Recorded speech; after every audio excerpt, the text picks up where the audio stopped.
विद्यार्थियों, रासायनिक अभिक्रिया से जुड़े कुछ महत्वपूर्ण प्रश्न पर आज हम चर्चा करते हैं। तो चलिए, जो इस अध्याय से कुछ प्रश्न हैं उसके बारे में आज बताता हूं। सबसे महत्वपूर्ण एक प्रश्न है कि मैग्नीशियम रिबन का दहन करने से पूर्व उसे रेगमाल से साफ क्यों किया जाता है। ये बहुत ही महत्वपूर्ण प्रश्न है। तो इस प्रश्न का उत्तर को समझना है। इस प्रश्न का उत्तर क्या है उसे जानना है। तो उस उत्तर को जानिए। उत्तर है कि मैग्नीशियम रिबन के हवा के संपर्क में आने पर मैग्नीशियम ऑक्साइड अर्थात MgO की पतली परत चढ़ जाती है। यह परत मैग्नीशियम रिबन के दहन में बाधा डालती है, इसलिए दहन से पहले रिबन को रेगमाल से साफ किया जाता है। ऑक्साइड की परत हटने पर मैग्नीशियम आसानी से दहन करता है। उसके लिए जो रासायनिक सूत्र है देखिए, 2Mg + O2 will gives you 2MgO।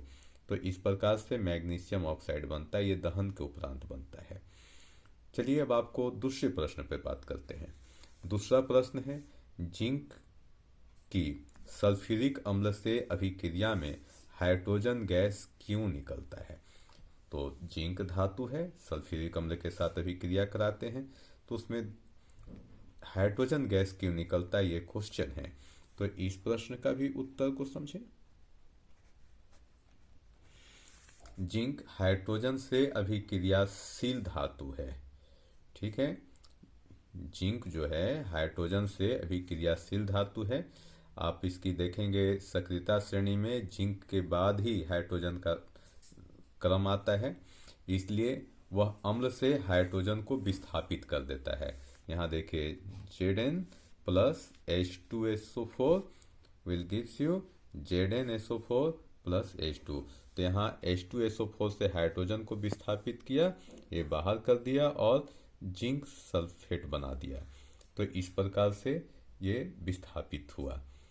आज का तीसरा प्रश्न है, सोडियम को किरोसिन में डुबोकर क्यों रखा जाता है। तो इस प्रश्न का उत्तर देखिए, सोडियम वायु, नमी और जल से तीव्र अभिक्रिया करता है और अभिक्रिया करके ऑक्साइड बना देता है। इस वजह से इसे केरोसिन में डुबो के रखते हैं, क्योंकि केरोसिन जो है सोडियम के साथ अभिक्रिया नहीं करता है और सोडियम वायु, नमी और जल के संपर्क को तोड़ देता है। यानी केरोसिन जो है सोडियम से वायु, नमी और जल की संपर्क को तोड़ देता है, जिससे अभिक्रिया नहीं होती है और वह सुरक्षित रह जाता है। चौथा प्रश्न है, जंग लगना एक ऑक्सीकारक अभिक्रिया क्यों है। यह भी बहुत महत्वपूर्ण है। इस प्रश्न का भी उत्तर आप देखें तो क्या है, जंग लगने में लोहे के साथ ऑक्सीजन का संयोग होता है, इसलिए यह ऑक्सीकारक अभिक्रिया है। संयोग का मतलब है कि उसमें जुड़ जाता है ऑक्सीजन। जैसे आयरन से आयरन ऑक्साइड बन जाता है, तो स्वाभाविक है कि उसमें ऑक्सीकरण हो गया।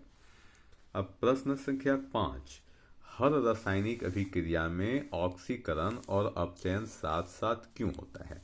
यह भी काफी महत्वपूर्ण प्रश्न है। इस प्रश्न का उत्तर को समझने की आवश्यकता है। तो देखिए, रासायनिक अभिक्रिया में एक पदार्थ का ऑक्सीकरण होते समय दूसरे पदार्थ का अपचयन अवश्य होता है, इसलिए दोनों साथ साथ होते हैं।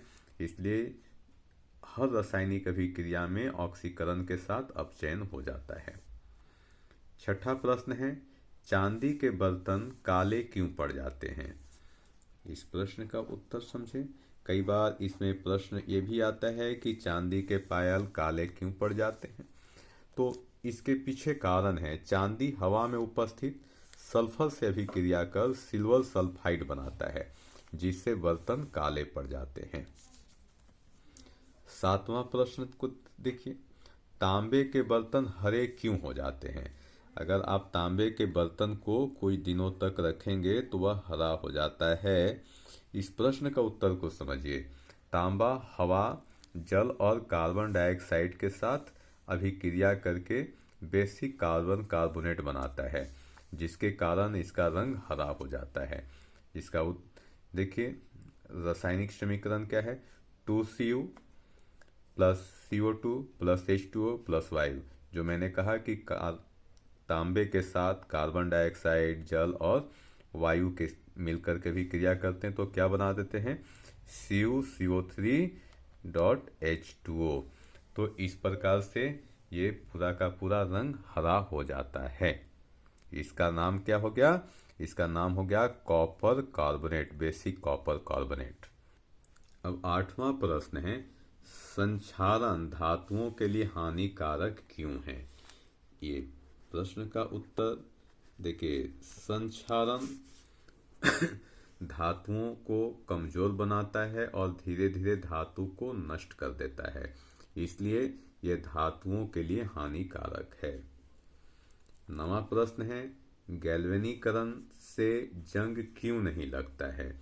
ये एक महत्वपूर्ण प्रश्न है, इस प्रश्न का उत्तर को समझिए। तो देखिए, गैल्वेनीकरण में लोहे पर जिंक धातु की परत चढ़ा दी जाती है, जो लोहे से वायु और नमी के संपर्क को तोड़ देता है, जिसके कारण लोहे पर जंग नहीं लगता, अर्थात एक प्रकार से लोहे को जंग से बचा लेता है। इसलिए गैल्वेनीकरण से लोहे को जंग लगने से बचाया जाता है। उदाहरण के रूप में आप देखे होंगे, साइकिल के हैंडल के ऊपर जिंक की प्लेटिंग की जाती है, यानी वह गैल्वेनीकरण किया रहता है। चलिए, अब अगला प्रश्न है, संतुलित रासायनिक समीकरण क्यों आवश्यक है। ये भी महत्वपूर्ण प्रश्न है, इसके उत्तर को समझें। तो देखिए, संतुलित रासायनिक समीकरण आवश्यक है क्योंकि द्रव्यमान संरक्षण नियम के अनुसार अभिकारकों और उत्पादों के परमाणुओं की संख्या बराबर होनी चाहिए।